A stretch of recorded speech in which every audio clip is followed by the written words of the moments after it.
एक बार एक लड़के ने अपने पिताजी से पूछा कि पिताजी, एक इंसान की क्या कीमत है। अपने बेटे के मुंह से ऐसे सवाल को सुनकर वो आदमी थोड़े टाइम के लिए शांत रहा। उसके बाद उसने कहा कि बेटा, इंसान बहुमूल्य है, उसकी कोई कीमत नहीं है, वो बिल्कुल एक हीरे के समान है। अपने पिताजी की बातों को सुनकर लड़के ने कहा कि पिताजी, क्या हर इंसान बहुमूल्य है? तो उसके पिताजी ने कहा हाँ।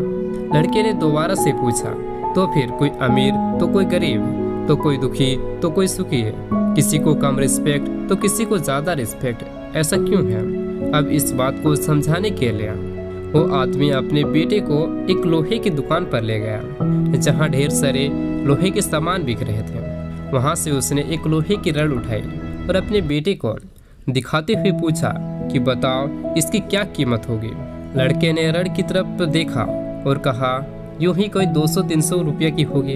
लड़के के पिताजी ने कहा ठीक है, अगर मैं इस रड को काट कर छोटे छोटे लोहे की कील बना दूं तो इसकी कीमत क्या हो जाएगी?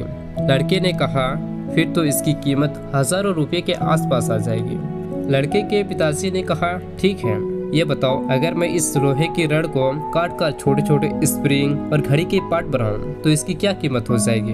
लड़के ने उत्साहित होकर कहा फिर तो इसकी कीमत लाखों में हो जाएगी।